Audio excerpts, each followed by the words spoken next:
The Fairlight Stones, central pieces to the Paramystic Pendant, an artifact of unknown origin and peculiar make, yet of undeniable power as well. Guarded steadfastly by the Hanowin family for generations, until a fateful trip aboard the miracle airship Festival Time.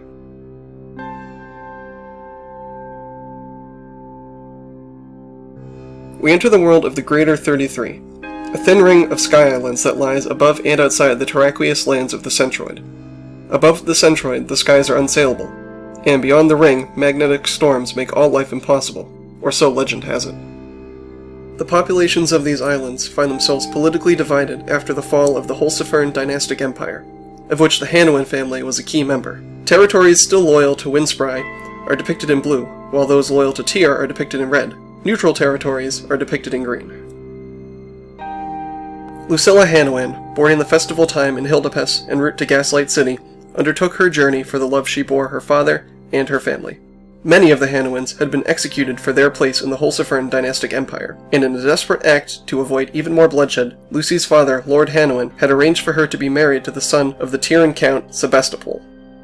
Traveling with her was her diplomatic escort, Cyril Mallory, and her handmaiden, Annalisa. Unbeknownst to her father, Lucy had no intention of going through with the marriage. She intended to politely decline the match and instead elope with her ostentatious suitor, Milo Comstock. Unbeknownst to any of them, neither plan would be completed. The Vulpanoid Gilroy Turk, an anthropomorphic being from off-world, conspired with the unscrupulous Annalisa to cast the Greater 33 into further chaos. Without warning, the pair had murdered Cyril Mallory, stolen the Paramystic Pendant, and kidnapped Lucy Hanowin. Even if Lucy and the pendant were to be recovered, it would be no small task to smooth over the political waves that this disruption caused, and there was no guarantee that she could be saved in time.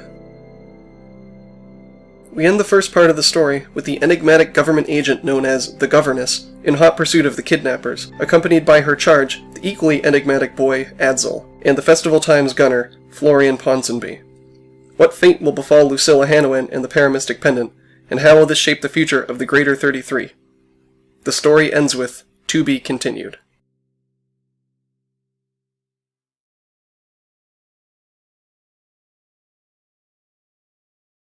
What is the Paramystic Pendant, and what does it do?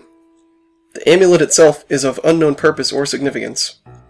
Lord Hanowin spent a small fortune to recover it after it had been sold by another family member immediately following the fall of the Empire. Clearly its importance is greater than mere sentimental value. Yet the precise reason for Lord Hanowin's obsession is never revealed. The pendant itself does have an undeniable power. When donned by Lucy's mother, the woman enters into a relaxing trance. When Lucy wears it, she is able to see apparitions of dead loved ones and strangers, as well as giving her precise information on each occupant of her family's large manor. When the supposed mystic Alistair Sinclair wore it, an even more impressive display occurred, as a grand procession of specters, both human and inhuman, flew down the man's throat and cast him about the room. Perhaps it acts as a focus or amplifier for inborn psychic abilities. Perhaps the effect is simply unique to each wearer. Whatever the pendant's purpose, and whatever Gilroy Turk's employer, Kin Gonzal, wants with it, only the future holds those answers.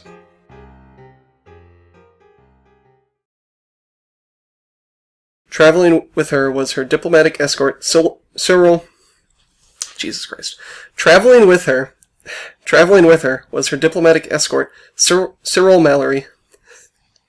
So bad. Cyril Mallory. Cyril Mallory.